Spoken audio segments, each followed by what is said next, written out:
Olá, boa noite. Hoje nós vamos falar de mais um capítulo do livro de Jeremias, o capítulo 40 e o 41. No capítulo 40, nós veremos que Nebuzaradã, que era o chefe da guarda do rei Nabucodonosor, rei da Babilônia, ele recebeu uma incumbência direta do rei, que era para ele e os príncipes retirarem Jeremias do poço onde ele tinha sido jogado. E assim procederam. E após retirar Jeremias, ele ainda recebeu a ordem de deixar Jeremias escolher para onde ele gostaria de ir, ser levado. E Jeremias, ele tinha essa liberdade de escolha. Então, o Nebuzaradã falou assim com Jeremias: Jeremias, que pena que o seu povo, você profetizou tanto que se eles não se arrependessem dos seus maus caminhos, isso aconteceria com eles, que eles seriam levados cativos, seriam mortos à espada, à peste e à fome, e as cidades de vocês seriam incendiadas. Mas eles não se arrependeram. Então, o povo foi levado ao cativeiro. Porém, a você o rei deu a escolha para que você decida o que você quer fazer. Se você quiser voltar comigo, disse Nebuzaradã, você pode vir, que eu prometo que eu mesmo cuidarei da sua segurança. Você viverá comigo. Agora, se não quiser, sinta-se à vontade de escolher a cidade para onde quer ir. E para que Jeremias se sentisse mais livre nessa sua escolha, ele preparou uma cesta com alimentos, preparou para ele um presente e falou assim: aqui está um presente, uma comida para você, e você escolhe para onde você quer ir. Mas acontece que depois dessas palavras tão gentis de Nebuzaradã, que ele voltaria a Gedalias, que era a pessoa a quem o rei Nabucodonosor havia posto como o novo rei sobre o povo que governaria as cidades de Judá. Lá em Mispa, esse Gedalias, que era filho de Aicão, ele foi, Jeremias decidiu que iria voltar para Mispa e ia ficar com Gedalias, ia ficar com o povo das cidades de Judá. E assim aconteceu. Ouvindo os capitães do exército de Nabucodonosor o que havia acontecido, que o rei havia dado para esse Gedalias, filho de Aicão, o direito de ser governador do povo que havia sido levado em cativeiro, o povo ficou enciumado. E daí eles decidiram não aceitar essas coisas. Então foi uma pessoa e falou assim: nós vamos lá e vamos procurar saber se isso é verdade. Então, Gedalias disse que era verdade, que eles poderiam ficar ali, que ele seria o rei e que eles poderiam plantar vinhas, eles poderiam ter terras, que eles poderiam se alimentar dali, do lugar onde eles viveriam, e que eles seriam um povo abençoado, embora estivessem como um povo cativo da Babilônia. E eles tinham o hábito de estar às ordens dos caldeus, né? Eles que viveriam junto com os caldeus ali na Babilônia. Aí o que eles falaram? Você vai ter liberdade de colher o vinho, de plantar as frutas de verão, de de fazer o azeite. Vocês vão poder manter as vossas vasilhas sempre cheias, habitar em vossas cidades que tomastes. E da mesma sorte, todos os judeus de Moabe e de todas as terras circunvizinhas, eles poderiam se achegar até onde Gedalias tinha sido posto como governador, e ali eles poderiam também plantar, eles poderiam colher as frutas, eles poderiam fazer os azeites, eles poderiam manter a sua casa cheia de alimentos e ter um bom lugar para habitar. Como a profecia dada nos capítulos anteriores, eles receberam terras, terras que seriam aradas e produtivas.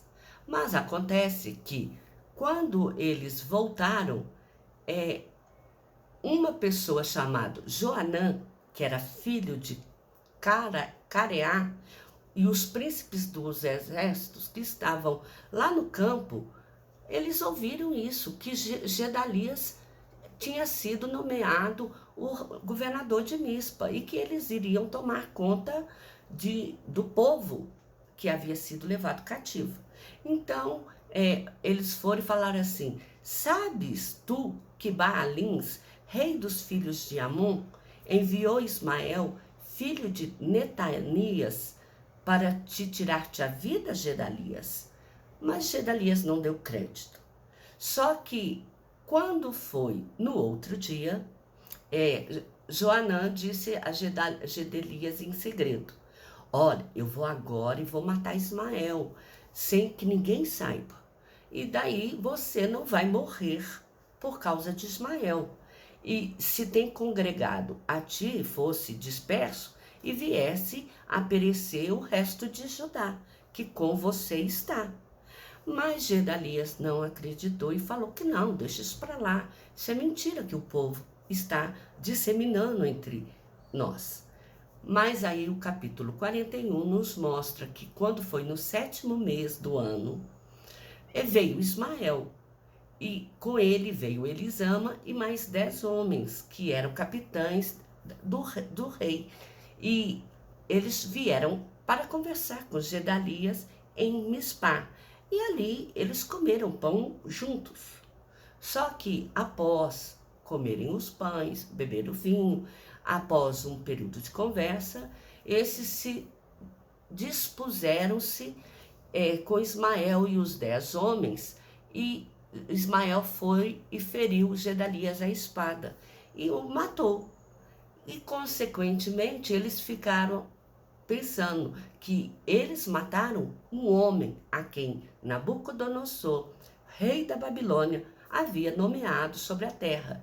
E, por receio, o que eles fizeram?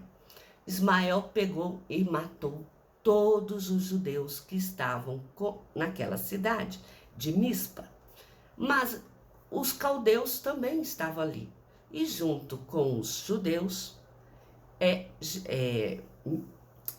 Ismael matou os caldeus, que era o povo de Nabucodonosor. Só que no dia seguinte, era o dia em que haveria festa no templo de Jerusalém.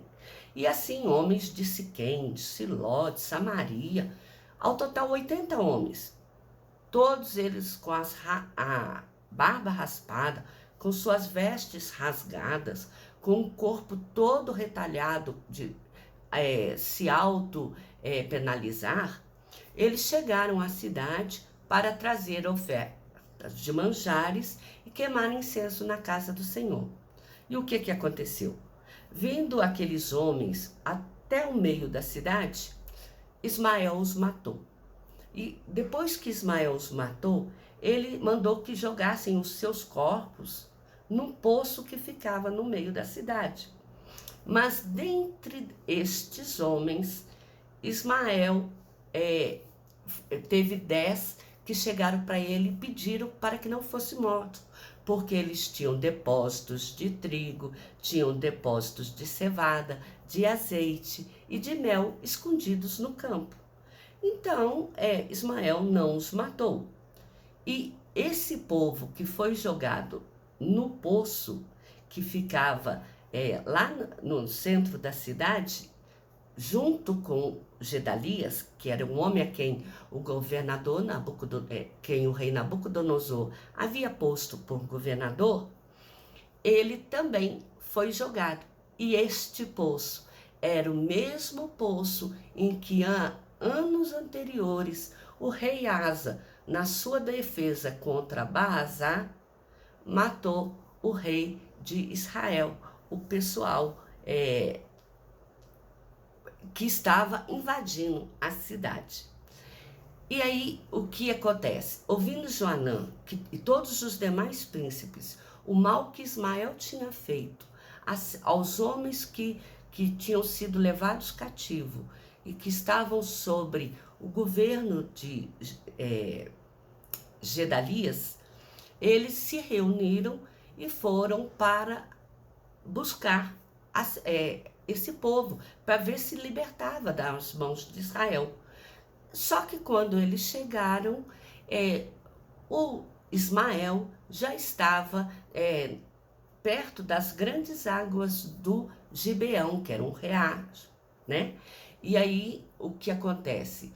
O povo que havia sobrado, que havia sido levado como cativo, ao ver Joanã que chegava com os príncipes do exército, eles preferiram dar a volta para Ismael e correr em direção a Joanã e aos príncipes para se verem livres de Ismael, porque saberiam que eles poderiam acabar da mesma forma, mortos. E Ismael conseguiu escapar com 8 homens e ele foi para as terras junto com os filhos de Amon. Só que Joanã e os príncipes do povo de Ismael levava cativo de Mispa, eles ficaram com receios de voltar para a Babilônia e os caldeus achassem que foram eles que haviam matado Gibeás e haviam matado os caldeus e os demais judeus que haviam entre o povo que havia sido exilado. E aí eles decidiram partir para outro rumo, que era para uma cidade chamada Jerut-Quimã, que fica perto de Belém. E dali eles entraram no Egito, porque viram que havia um povo vindo, uns caldeus vindo. E eles ficaram com medo de serem atacados por Jebaías haver tido alvo da morte por causa de Ismael. Mas essa atitude é uma atitude que teve grave consequência para Ismael. E uma das consequências que fica muito intrínseca nos capítulos que serão abordados a seguir é que Jeremias exorta ao povo que eles não poderiam entrar no Egito. Se eles entrassem no Egito, novamente eles poderiam ser escravos, poderiam acabar sendo levados a adorar outros deuses. E Jeremias é levado por causa do povo, ele acaba sendo levado para o Egito. E lá no Egito, Jeremias profetiza a conquista que o Egito sofreria por parte de Nabucodonosor. Egito que até então se mostrava um povo glorioso, um povo que seria invencível e que, inclusive, Nabucodonosor não poderia ir contra eles, tanto que quando estavam em Jerusalém e o povo de Nabucodonosor sabia que Faraó e os egípcios vinham para ajudar Jerusalém, Israel, Judá, os caldeus e o rei voltaram para a sua terra. Mas acontece que o mesmo não acontecerá dessa vez, porque a ira do Senhor vai cair sobre esse povo, porque Deus havia prometido para eles que eles teriam terra, que eles seriam tratados de forma graciosa por parte de Nabucodonosor. E de repente, eles são mortos a espada. Aquele que foi posto por governador para guardar os judeus, né, o pessoal que viveria entre os caldeus, havia falecido pelas mãos de um príncipe que havia se voltado contra o rei Nabucodonosor. E nisso nós veremos amanhã. Eu espero que vocês reflitam mais uma vez que cada ato que a gente toma tem uma consequência, seja ela boa ou ruim. Infelizmente, para o pessoal de Judá, vai ser novamente uma consequência ruim, mas dessa vez, porque eles tomaram mais uma vez a decisão de irem com o rei Joanã e não permanecerem com Ismael.